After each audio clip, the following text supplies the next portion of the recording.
Ready, give it to go. Terrence, you first. Accio. Good. Bailey. Accio. Very good. Luke. Accio.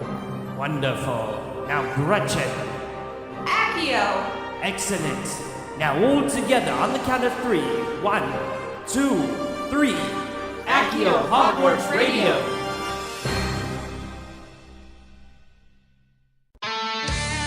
This is Hogwarts Radio, episode 237 for March 10th, 2019.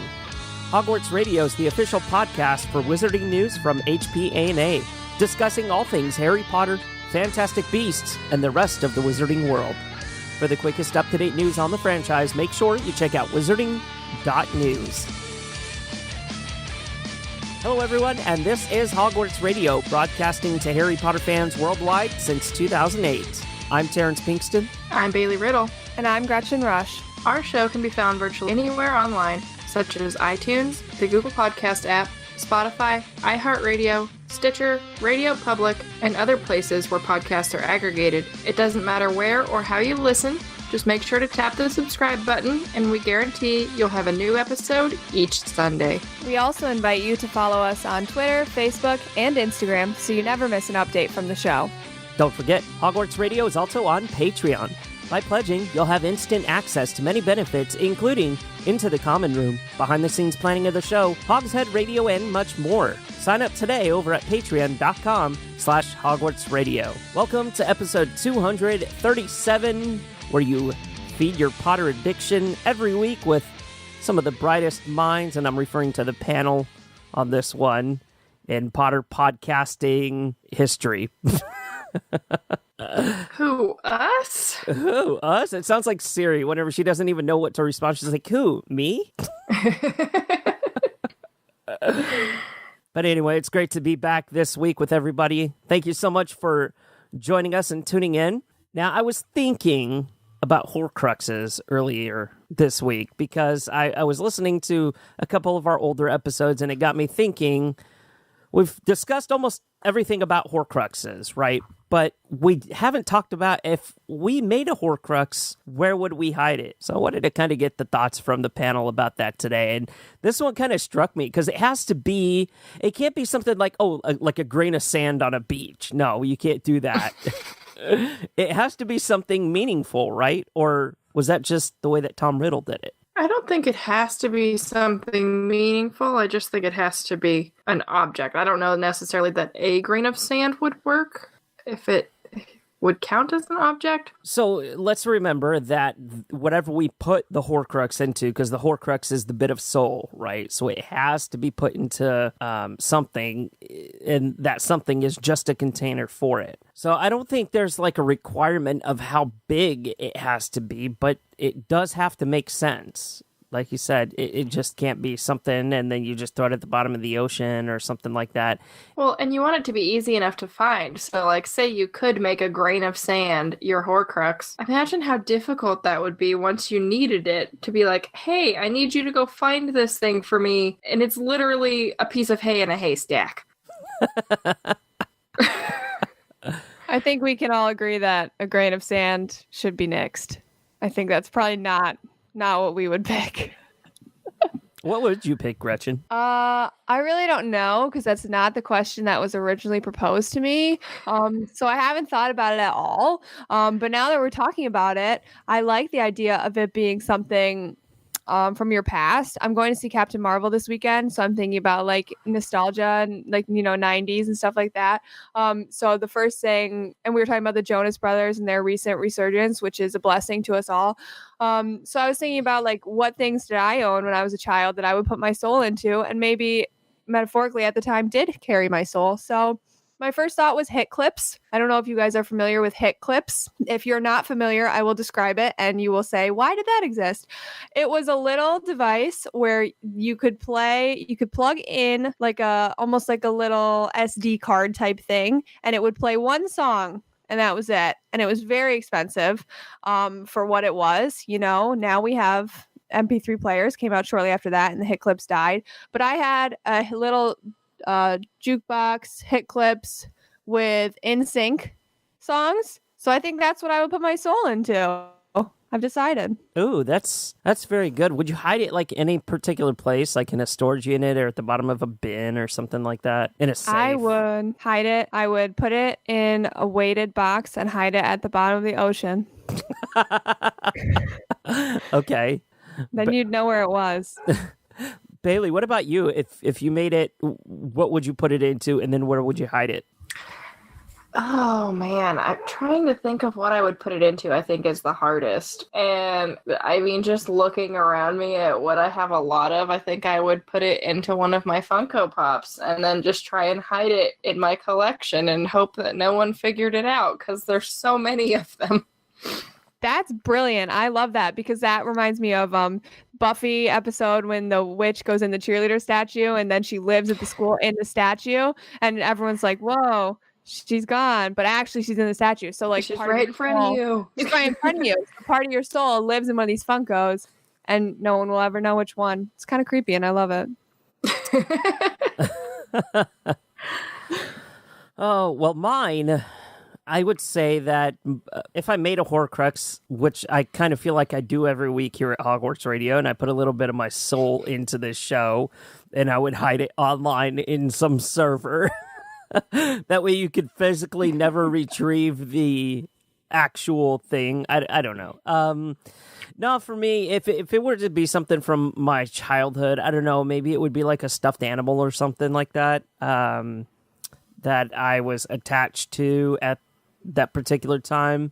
And I would, kind of right in line with Bailey, just keep it with the collection that it's with now, I suppose, and keep it where it is. I mean, that's if we're going the sentimental route, if not, oh yeah, I'm gonna put it in like the Hope Diamond and like hope that nobody actually gets it, or I'm gonna go and bury it in the middle of the Sahara Desert or something like that. Yeah, my only concern with like keeping it in a collection of things would be like I imagine that a Horcrux gives off some kind of like magical energy, and you would be able to feel it, so it wouldn't be very well hidden. While that's true, yeah, because like dark magic does leave this kind of like trace, right? Like you can not like you know that it's there. You don't know necessarily what it is, but you get that funny feeling of the presence is there. So it's a good point. Might not be a good hiding place to keep it in your house. But Bailey, what if you split your soul into how many Funkos do you own? 40? I can't kill that many people, and it's way more than 40. You just put a tiny bit of your soul. Maybe you don't have to kill everyone. Maybe you just like Funko. Yeah, you just maim a lot of people and put a little bit of your soul in every Funko, and then you will never die. I think. I could get behind the maiming. I can't kill him, but I could kill him. Oh my goodness, that went real disturbing really fast. I think we've got a plan. It's solid. Watch out, Luke. Okay. Yeah.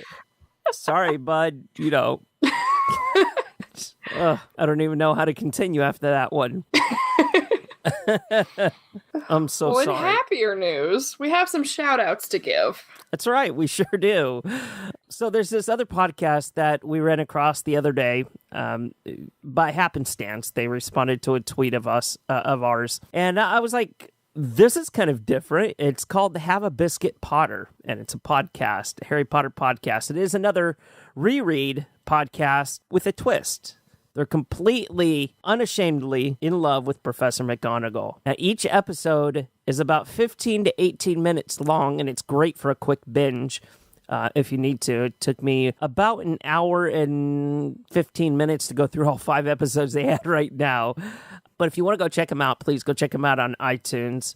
It's so fun to listen to, and it isn't an explicit podcast, but like I said, 15 to 18 minutes isn't too long at all. Another shout out we wanted to give is to Accio Politics.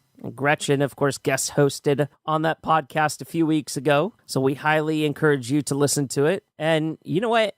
I found out like a couple of months ago that Adri and I live in the same city, so we're going to have to get together and record a podcast very, very soon since we're both so close to each other. But Gretchen, talk to us a little bit about what you guys discussed over there on that episode? Yeah, we talked about the politics of labor, and we were focused on an early chapter in in Order of the Phoenix, when Hermione discovers that there are house elves working at Hogwarts.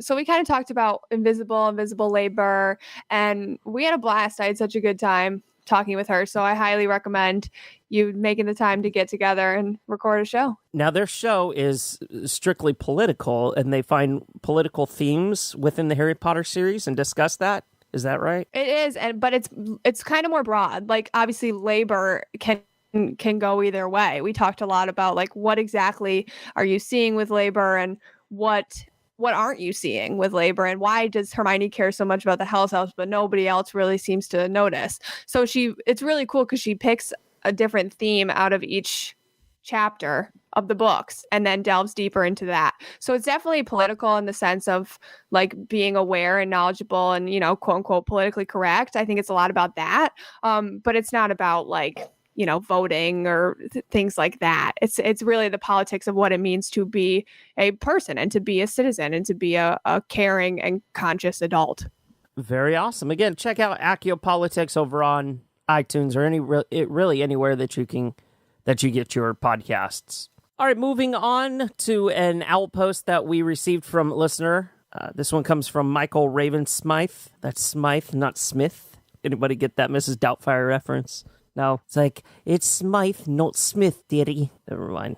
I was way too young to remember that when I watched it. Yeah, I haven't seen that in a while. I remember loving it, though. That's a great movie. Mm-hmm. Anyway, Michael says, hey guys, big fan of the show. I just had to tell you, and maybe you hear this a lot, every time I hear Gretcher's voice in the pod, I just can't help think of Pam from The Office.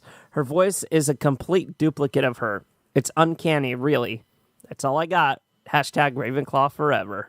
Now, we talked about this in our Slack chat, but Gretchen, this isn't the first time you've gotten this kind of compliment, right? I will tell you, I've never heard this in real life, anyone I've encountered in real life, but this is, I believe, the second time I've heard this in relation to the podcast. So it must be something about my podcasting voice, or maybe the fact that you can't see my appearance, because I will tell you, I don't think I look anything like Jenna Fisher.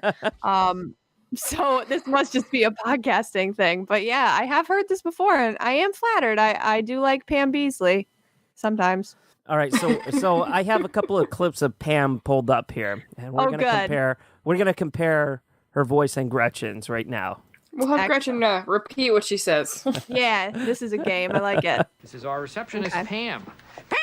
Pam Beesly. Pam has been with us for forever, right, Pam? Well, I don't know. If you think she's cute now, you should have seen her a couple of years ago. What? Jim Halpert. Hey. Hey, New York. Happy Halloween. Thanks. My costume's getting a lot of attention.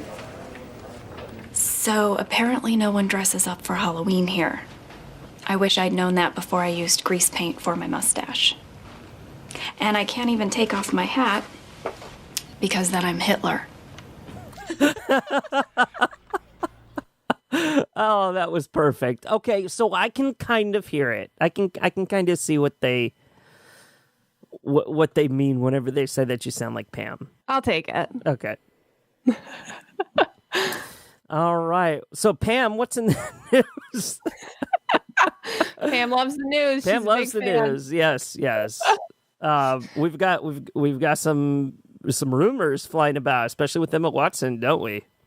We do have some rumors, and I'm very intrigued to hear what everybody thinks. So Emma Watson is reportedly at the list of a top of actresses who are being considered for a role to act alongside Scarlett Johansson in the as yet untitled Black Widow movie. The role in question has been described as a female Bond and originally called for an actress in the 30 to 39 range who can speak multiple languages. So what do you think of Emma Watson maybe being a female Bond character in the Black Widow movie? I don't even know about a female Bond, but this made me think about like a bad character, a villain, and I think Emma Watson would have so much fun playing a villain, and I would love to see that.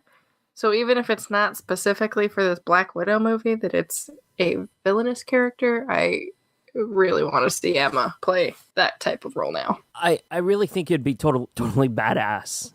But again, would she be playing a villain trying to take Natasha Romanoff out? Because I wouldn't see that going very, very well for her. No, I while I'm excited for Emma to kind of branch out to these different roles, I don't know if the Marvel universe would be the role for her. Have we seen her do anything action? I haven't. Well, see, that's the thing. I haven't seen the range of her acting. I mean, we've seen things like maybe Ballet Shoes, Beauty and the Beast. That was the last thing I saw her in, and I did not think that was good. What, Beauty and the Beast? Beauty and the Beast? You didn't like it? No. What? No, that was awful. Controversial opinion alert. That was painful. That was painful to watch. Oh my gosh. Look, I'm just worried about the range of her acting. Yeah. That's my only thing. Yeah, it'd be nice to have Emma Watson star alongside Scarlett Johansson, but I don't know if that would be the right role for her. Even though we don't have details on what it is yet, it's very action filled, very heavy on drama, very involved, and I don't see Emma playing that type of a role. Yeah, I can't really see it either, and I'm worried that Scarlett Johansson, she is excellent as Black Widow, and she really is like a large character, and she brings a lot to it.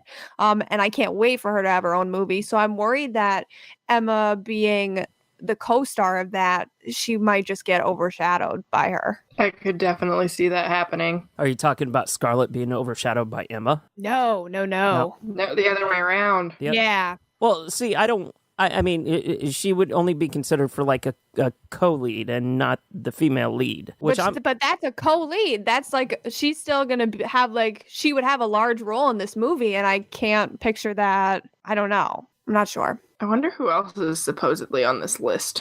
That's a good question. So we posted a poll over on Patreon a couple hours ago, and it looks like it's split right now 50-50. So people are really having a hard time deciding whether or not this is going to be the right role for Emma or not. So I think that's really kind of how we feel. Oh, we just got another vote. So it looks like the majority of people are saying yes, that Emma would be a good fit for the MCU. But I don't know. I definitely want to see Emma become a more dynamic actress. But jumping into something this big is just really not a smart move for her yet.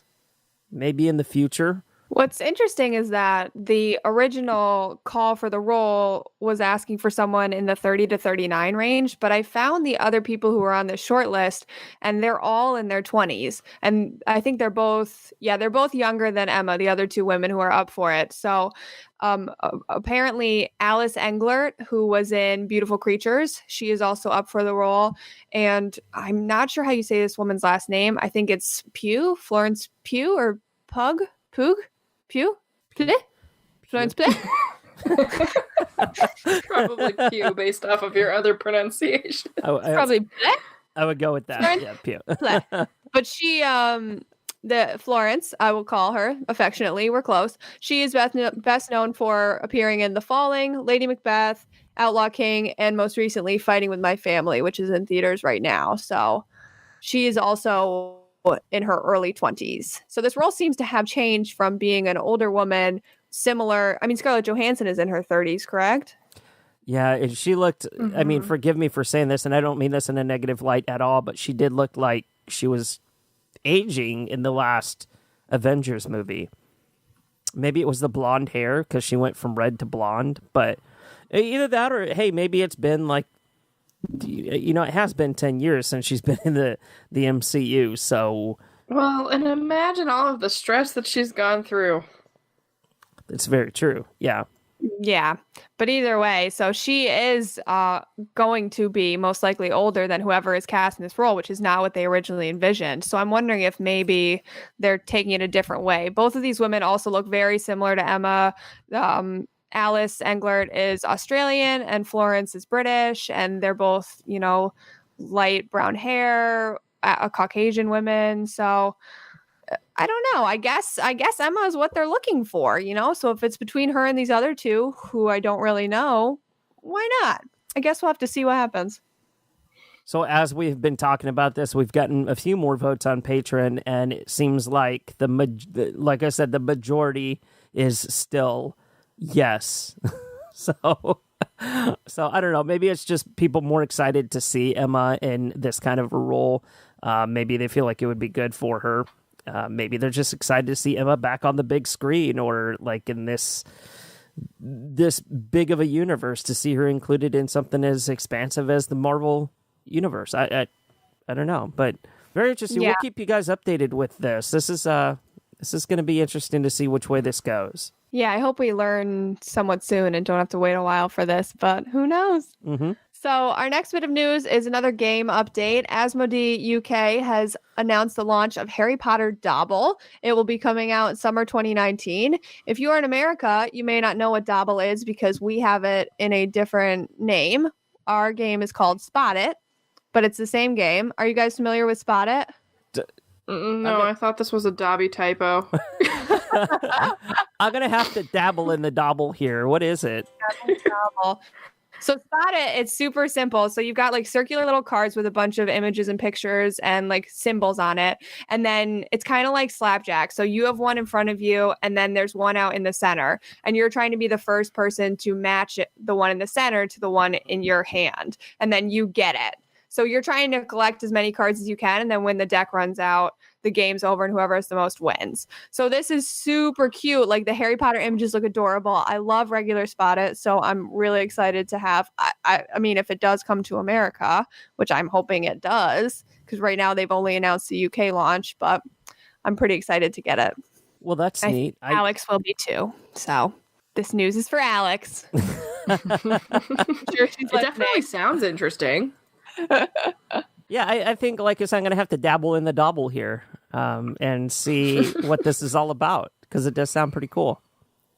Dabble in the Dobble.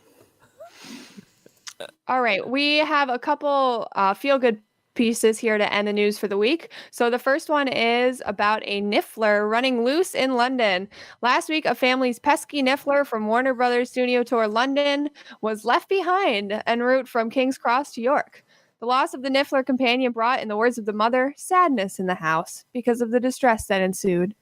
The family turned to Twitter to get the attention of London North Eastern Railway, and luckily a rail firm discovered the creature on its own and, knowing something was wrong, contacted the customer services team and the Department for the Regulation and Control of Magical Creatures. The email received by the family is as follows. Bailey, will you read that email for us? Absolutely. Thanks very much for getting in touch with us regarding your recent journey from King's Cross to York. We were sorry to hear that a member of your party was left behind on the train and can appreciate that this caused some concern. It seems your Niffler has been living up to his mischievous reputation, and since you last reported seeing him, he's been on an adventure up and down our route in search of trinkets. Thankfully, he was captured by one of our experienced magical animal handlers, Emma. Work is slow in the world of magical law enforcement and beast conservation, so she also works as one of our onboard customer experience hosts. After reports of a disturbance on board, Emma caught your Niffler trying to steal teaspoons from the kitchen and managed to keep him in her handbag until the train reached Leeds. He's now safe and well with the team at our York station. If you're able to pop in and collect him, I'm sure he's very much looking forward to being reunited. For reference, I've attached a wanted mugshot we released shortly after his capture. If there's anything else we can do to help you with, please don't hesitate to get in touch with us or the Ministry for Magic by Owl. Yours sincerely, Jack Collier, Customer Services Team, Department for the Regulation and Control of Magical Creatures, London North Eastern Railway. So I thought that was a super cute story. That comes to us from Montana MuggleNet. I'm confused. I really am.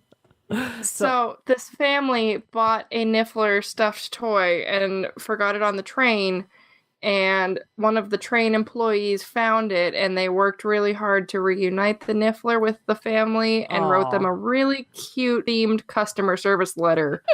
That is adorable. I love that they went the extra mile. Yeah, that I thought this was like we're seeing a preview of the new Wizards Unite game or something. It totally sounds like that. It really does, doesn't it? Well, this makes me feel all warm and fuzzy inside. It's really cute. So Yeah. shout out to them for their efforts, and I'm happy the family is reunited with their beloved Niffler. Same here. Can't let them get too far. No, you got to keep an eye on those pesky Gotta Nifflers. chase the Niffler. And our last bit of news is about a MIT student named Natalia Kozmina. She is a postdoctoral fellow with the MIT Media Lab, and she developed a system of 14 non-invasive electrodes that capture brain activity and use electroencephalography, I can't believe I said that right, based brain-computer interfaces to detect what the wearer is imagining. Basically, she made the Sorting Hat, and it's incredible. She created an algorithm and software that make magic happen. And she took her inspiration from Pottermore's quiz. So basically how it works is she puts these brain electrodes on your head, and she bought a prop sorting hat to go on top of the brain electrodes. So you're putting on a sorting hat. And then she shows images featuring 2 choices to the subject and asks them to think about the object of their choosing. She says the frequencies and activity in the brain that result when a person is visualizing a specific item can be registered, and the computer proceeds to use what you're imagining to determine your house. This is a quote from her. The hat will tell you, oh, you are Gryffindor. It will not only tell you the house, but what you are actually thinking about. And you don't need to pronounce a single word. You just need to be very focused. So you put the hat in your head, you go through the little Pottermore quiz in your brain, and then the hat tells you what house you are. I wonder if it takes your choice into consideration. I think she said it does. Really? That is so cool. Yeah. So it accounts for hat stalls. I think so. So you can put it on your head and go, not Slytherin, not Slytherin, and it goes, all right, not Slytherin, you're in Hufflepuff then, or something like that. I love it. I think it's so cool. And she said that she's using it to boost people's confidence and help students feel confident in who they are in their houses and stuff, which is so great. That is really neat. And I could see this having huge advantages in the medical community someday, because it can, this just doesn't have to be about Harry Potter. If she can translate it into the medical community, I mean, it can help with communication. It can help with movement. It can help with what maybe people that have had traumatic brain injuries, what they're thinking or where the disconnect is. I see a huge potential for this piece of technology here. It's very cool. And that article comes to us from Bria MuggleNet. So we thank her for that. I love it. Awesome. And that is it for the news. Okie doke. Well, let's get to our one announcement this week. And last week, we released our 5th Time Turner Thursday episode. And I don't know about you guys, but I am having a lot of fun revisiting some of our older episodes. And we do release them once every 2 weeks. So our next one will be coming up Thursday, I believe the 14th or 15th, right around there. And that'll feature another Hogwarts Radio episode from the past. So it's a fun way for you guys to revisit older episodes and to get in on the fun with what we might have been talking about at that particular time. We've got a lot of episodes over the 11 years we've been doing this podcast, so it's just a fun thing for us to share with you guys. Okay, let's move on to our discussion this week and just a few questions we had. The first one is, we know there are unforgivable curses, right? Well, what about unforgivable potions? So what I wanted to do was just pick one of each, because there's a lot of bad potions out there. There's also a lot of very good potions. There's a lot of bad potions, and let's discuss why we think that particular potion should be unforgivable. So I guess I'll go ahead and kick it off here. I think Felix Felicis should be unforgivable. To have something, no matter what it is, go your way or in your favor is quite dangerous. What if you were on trial for a serious crime and you took the potion beforehand? You could be potentially let off the hook for that crime, given the way that the potion works. So what do you guys think about that? Felix Felicis, unforgivable or no? I think that maybe no, because I feel like luck can only get you so far. It's not actually swaying people. It's not the force or brainwashing, like you're not doing Jedi mind tricks. You're just having a little bit more luck than usual. Like maybe you catch a green light, or maybe you catch the door before it closes and locks. Like, so I feel like with something like a trial, I think getting lucky might be that it's short and not anything about the sentencing, Like, I can't imagine that. I think there's a distinction between luck and actual changing your fate. What do you think, Bailey? Well, and especially like with the trial example, would the luck be you want to take the Felix when they're doing the jury selection so that you get lucky to have a jury that's more sympathetic to you? Or is it you want to take it right before the verdict is read? So I think it's very subjective as to what this scenario would be. But I could see how it definitely needs some kind of regulation. That's what I'd like to know. Are there any regulations on potions at all? It doesn't seem like it from what we've gotten via story.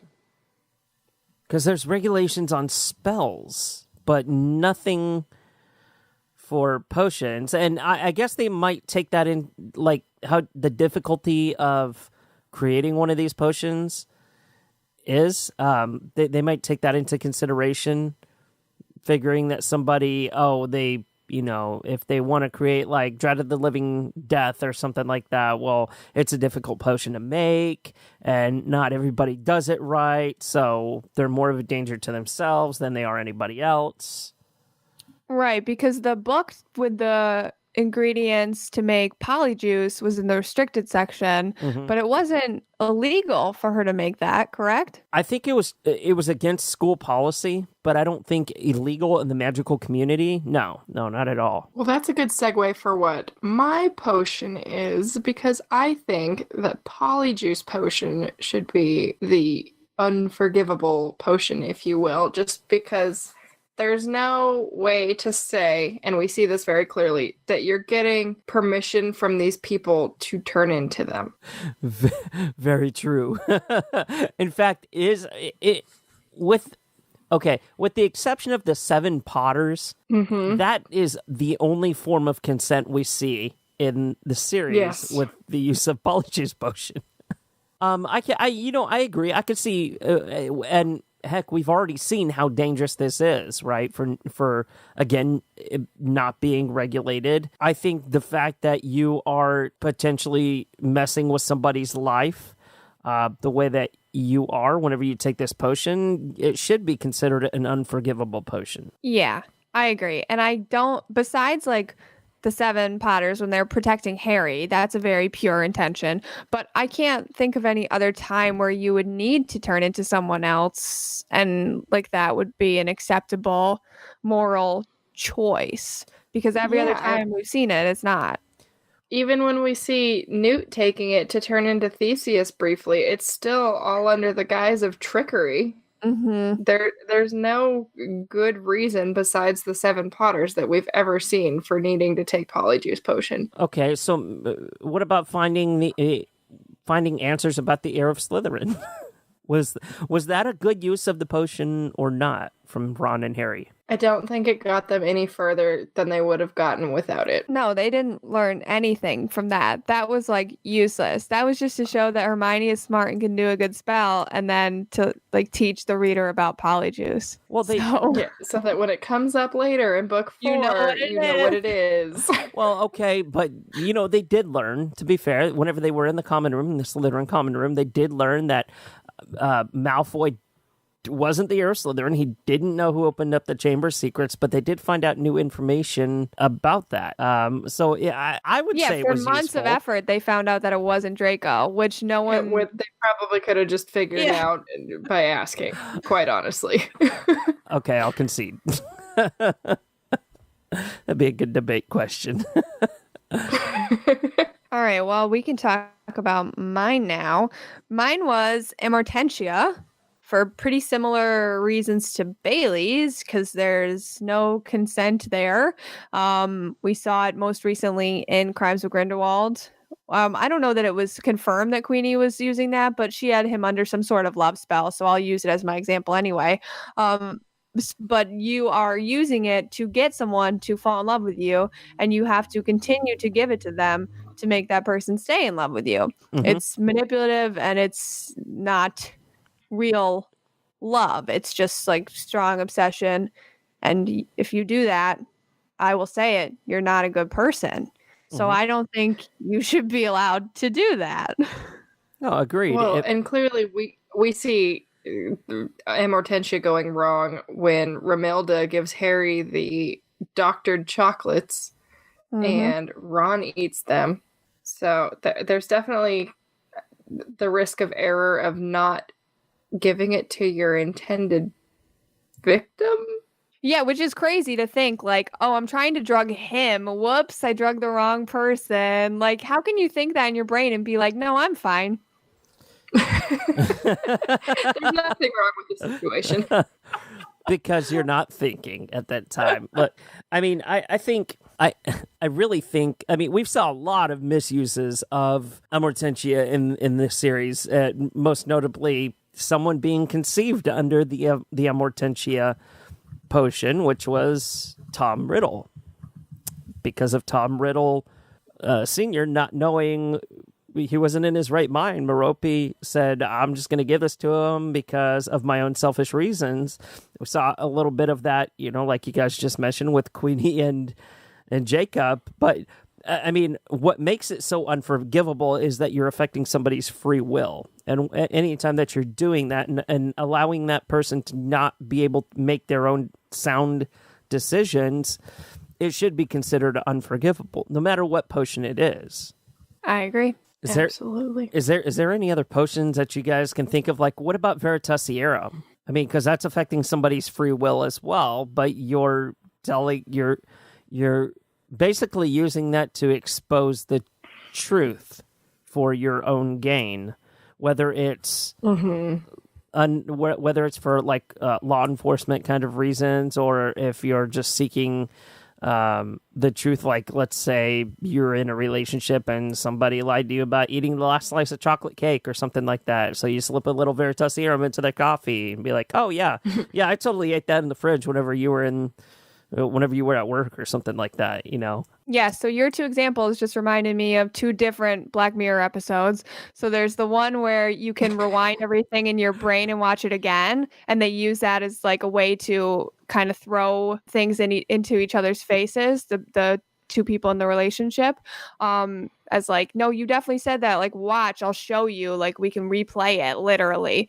And then the second one is similar. It's like law enforcement can go into your brain and watch your memories, and they collect that evidence to like support their cases. So then this woman like goes around killing people to try to stop them from giving her up. That was a crazy one. I did not like that one. But anyway, so I think the point that I'm making is I like Black Mirror, and I think that you're exactly right, because if we know anything about Black Mirror, it's that the things that they show us are not things that we want to happen. So I think that Veritasiera is something that we maybe should not allow, because unless you've agreed to take it, you shouldn't be put in a position where you are forced to reveal the truth no matter what. I plead the fifth. Well, too bad. Yeah, I definitely agree. And this, I was looking at potions to think about for this, and it makes me wonder, even with like the draft of Living Death, what kind of regulation just surrounds normal potions that clearly they're having students brew. Yeah, I mean, and what do they do with the leftover potions? Is there like a biohazard cleanup? Is there like a, I mean, do they just like acculate? They just wave their wand and it goes away. Oh, much like the poo, huh? Yeah. Yeah. Okay, gotcha. Well, that clears that up real fast. Okay, I can't really think of any other potions. We would love to hear from some of our listeners on this. If you think of a potion that you saw in the series that that should be unforgivable, let us know. We'll be happy to discuss that on the show. So our next question comes from Reddit, and this was an interesting topic. And this person posed the question, what was it like to be a Harry Potter reader in the early 2000s? So that's whenever most of us got into the series. And guys, if you think about that, like think about the year that you got into it and what you were doing and how long ago that actually was. For me, it's been about 16 years. That's it's a little less than half of my life, but I mean, I can safely say I've been talking about Harry Potter for just as long. So yeah, I mean, it was for me. It was purely magical. Of course, I picked up the copy of Sorcerer's Stone a week after I graduated high school. My mom had picked it up about a year before, and she read through it, and she was actually the first in the family to do it and encouraged me to read it. She said, "Your cousin's like this." I really wasn't a big reader. It had to really pique my interest, and I didn't pick the book up or anything like that. And it wasn't until I saw the first movie, maybe it was the visualization that I needed, that I was hooked. And I consumed as much Potter content as I could on the official.com website. I began role-playing on the Harry Potter Dialogue Center message boards. And for those of you that are out there that kind of did the same, how many of you guys actually remember 1 million for POA? If you guys get that, please let me know. So, I mean, I kind of attribute all that to forming like more of a connection with the characters and with the series. And it just kind of made my anticipation for the upcoming books that were still coming out, absolutely unreal. It was kind of a surreal experience being a Harry Potter reader in the early 2000s. Yeah, I think it was the same year, Terrence, that I found it, because it was 16 years ago. And I remember very vividly finishing the first book and being like, I'm so glad that there are more, because you just knew. I have always loved reading. I've been a huge reader my whole life. And when you find like a special series, you kind of know. So I remember finishing that first book and being like, there are more of these incredible books. Like, I feel so happy. I feel so like just in love with this series and these characters and this writing. I love this writing. I love this style. I'll read anything by this woman. Little did I know that is not true. I have not read her other books. But I just remember being like, I never want this series to end. And then, however many years later, you get to that last book and you're like, I can't finish it yet. I have to finish it, but I can't finish it. And you're fighting those feelings. But during that first book that you're in, it's just like, it's kind of indescribable, the feeling of just like joy and peace when you're reading that first book. Especially being the age that Harry was. I was 11 when I started the book. So knowing like, hey, if Harry can have super cool things happen to him, maybe super cool things can happen to me. Maybe in 16 years, I'll be hosting a Harry Potter podcast, like cool things can happen to normal Stranger people. things have happened. Oh my goodness. Yeah. I mean, I still lived under the staircase. Nothing was magical. I'm just kidding. So kidding. Oh my goodness. So this blows my mind, but believe it or not, I started reading Harry Potter before either of you did. I was 6 years old and read it in 2001. My first grade teacher had recommended it to me, just based off of, people were reading things, and I was far more advanced in my class than most people were, so she was having me read separate things besides what everyone else was. And Harry Potter was one of those books that she recommended, and oh my goodness, I just remember being in love with it from the moment I first picked up the book, and being so happy that there were more books that were going to be released, like Gretchen said, and trying so hard, despite how slow of a reader I was as a 6-year-old, to try and make it through so that by the time Order of the Phoenix was the next book that was coming out, I was going to have been caught up. You were probably a faster reader at 6 years old than I was at 19 years old. Because that's, or actually 17 is whenever I first picked up the books. But what do you guys feel, or do you guys remember about having to wait for the next book to come out? What were the emotions running through your minds? Terrible. It always felt like the longest wait. And then it seemed like for months and months leading up to out, there would be so much hype. And then that instant gratification of today is release day. I'm picking it up. Oh crap, I just finished it. What do I do now until the next one comes out? I've got 2 years? What? Little did we know this fully prepared us for the Avengers movies coming out in like a decade And the final later. season of Game of Thrones. And the final season. So we can wait, guys. We know we can wait. We've done it before. I've been training all my life for this. I think that's what kind of kept it going for me. It was just was like the message board stuff, really. I mean, consuming as much content and creating as much content and sharing it with the people that like the same thing as me. I had never experienced something like that on that big of a scale before, especially with people all around the world. You know, as kids, you were taught never go into chat rooms. You know, there's old men that want to send pictures of their junk to you and all that other stuff.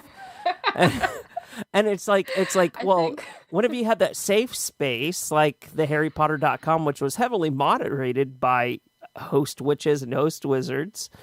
That was a place where you could just like hang out with other Harry Potter fans. And that was like kind of my first home. So it helped a lot with the anticipation, the waiting between books. It's so funny that you mentioned, the never going into chat rooms and whatnot, because I was so young when I read Harry Potter for the first time. So to be quite honest, I never really even delved into fandom and the online aspect of it until after the Deathly Hallows Part 2 movie came out. That's probably okay, because I had a couple of things spoiled for me. Which is crazy to think about, because I was super on top of it. So how do people already know that Snape dies? That got spoiled for me in a chat. And it was literally an hour before I was leaving to pick up the book. I was on the forums. I'm I'm just going to look real quick. I'm just going to read a couple things. It'll be fine. And then one was Snape dies. And I was no. This can't be true. No, I'm going to pretend I didn't see that. It's fine. And then went and picked up the book and read it and was oh, yeah, Snape does die. Yep, it's fine. It's cool. Darn, they were right. They were right. It's fine. This is not related at all, but I also read in a chat, in a forum, that Bella in Twilight was going to name her baby Renesmee. And I said, that's a total lie, because that is not going to happen. That's the dumbest thing I've ever heard. And that was true too. So I guess believe the stuff that you read on forums. I don't know. That's my advice. So I think the lesson Gretchen should learn from this is never go on forums before a big release of anything. Gretchen, until you've consumed whatever's releasing. Right. Yeah. Yes. Yeah, don't, we've got Game of Thrones coming up, so don't go on any message boards or forums or chat rooms I don't think any of those exist anymore, but still, I mean. Yeah, the forums. Don't go on the YouTubes. Don't go on the YouTubes or the chat snaps or. You stay off of those Twitters. It's always fun to take a trip down memory lane with, just kind of remembering where we came from and how far we've come with this series. I had no idea in the early 2000s, whenever I was reading this series, one, how much it would impact my life. Two, how consumed I would be with it. And three, I had no idea that I would be hosting a Harry Potter podcast running for about 11 years now. So that's just kind of it all blows my mind whenever I start thinking about it. My mind is especially blown thinking about the fact that I read Harry Potter 18 years ago, and that's 75% of my life. I know, and for some of our hosts that we have on the show, 17 years is 98% of their lives, so... So I've been reading Harry Potter since you are knee-high to a grasshopper, literally, right? Since before you were a thought. That's so funny. It's like, that it's split into like people who were alive when 9/11 happened and people who weren't yet alive. Oh my It's like God. people who were alive when Harry Potter was still coming out and people who weren't. It's very different times. It blows my Yeah. mind thinking about that 9/11 stuff because I've got at my Muggle job, I've got people that report to me, and they're pretty young, so they were born like in like 98, 99, and I'm like, oh my God, like you guys don't even remember 9/11 happening at all. Like that's something that wasn't even a thought in your mind whenever you were like 2 years old or something. I bet you can't even remember that particular day. And they're like, no, all we know is what we read in, the history books and stuff like that. Exactly. It's taught like history now. And those of us who are old enough are like, yeah, but we were there. Like that's what our parents thought about like Vietnam and stuff like Yeah. that. Not our parents, but a little older. Sure. Not my parents. My parents are young. My okay. my parents. Oh, I just aged myself again. Look at that. All right, guys. Well, that does wrap up our questions for the week. Let's go ahead and get to Avada Kedavra, Amortentia Imperio. This is the Wizarding World's version of Screw, Marry, Kill. This first one is going to go to Bailey. Bailey, your three are a Kelpie, a Niffler, and Victor Crumb. A Kelpie, a Niffler, and Victor Crumb. I'm going to Avada Kedavra the Kelpie because those things sound a little bit dangerous and I don't want to have to worry about taming one. I'm going to Imperio the Niffler, and I really feel like the Imperio curse is just entirely unnecessary because I would have it go get jewels for me and just do what it does best. And that leaves Victor Crumb for Amortentia, and that's only because he's the only human. I just realized I screwed this order up. I was supposed to actually give that to Gretchen. Yeah, I was offended. I was wondering, and I was just rolling with it. And I probably threw you guys off with yours, but, hey, I threw a Niffler into the machine here, and we just kind of roll with it. Yes. Yep. So sorry. So a Niffler, a Kelpie, and Victor Crumb walk into a bar. Yeah, right? It's a good setup. The Niffler takes everything. Right. Well, in that case, Gretchen, are you ready for yours? I'm ready, yes. Okay, a werewolf, a vampire, and a hag. Oh, that sounds like a joke setup too. Oh my goodness. Oh gosh. Now I'm gonna show a little ignorance here. A hag is not a witch. What is a hag? To be quite honest, You don't know either. No, Okay. I was just going with the Gilderoy Lockhart book titles. What's that one? Hags in Honduras? Hags and Holidays Hinky with Punks. hags. Holidays with hags. That's good. That sounds like- Okay, well, I will maybe Avada Kedavra the hag then, since I don't know what she is. I'll just get rid of her. I'll Amortentia the werewolf, because they're human most of the time. And they're probably nice if they're not like what's his face, so should be fine. And then I'll Imperio. Was it a vampire? Was that my other option? Yes. Yeah, and I'll get them to like solve crime for me or something. Whatever those vampires do. Right? That's what vampires do. Though vampires like sunshine, Gretchen. vampires are like, I want to suck your blood. No, that's Count Chocula. He's a vampire. Yeah, but he's cereal. Yeah, suck your chocolate blood. I want to suck your chocolate blood. If he could get me chocolate, I would pick him. That would be great. Oh my goodness. Anyway, all right. Since we were talking about book 6, you're gonna get some book 6 people. Terrence, All you ready? right. Yeah, let's do it.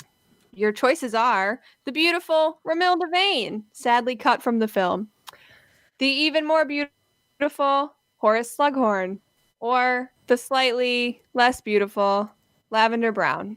Just kidding. She's beautiful too. So I'm going to have to Avada Kedavra, Romilda Vane. Good choice. Yes. Yeah, she, she was cut from the film, so she's cut from my list. Cut from my life. Cut out. Cut it out, yep. Ghosted. Shh. By the way, that's the official sound of being ghosted is shh. That. Anyway. I would Amortentia Lavender Brown, because she looks like she needs a little bit of love in her life. If she's still alive, that is. J.K. Rowling, if you're listening, please confirm if Lavender Brown is dead or alive. But she does need a little bit of love. She went through a very traumatic experience during the Battle of Hogwarts, to where she might be a werewolf, so that'll be fun. And then I'm going to Imperio Slughorn to do my bidding, because he is he's a good potions master, I think. And it's always good to have somebody make the potions, because I suck at making potions. To have them make those unforgivable potions so I can use them at will. I'm rubbing my hands together. Does that mean you're also not good at making cocktails?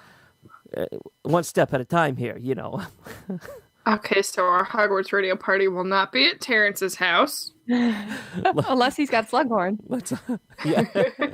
I'll just tell Jim Broadbent to come on over.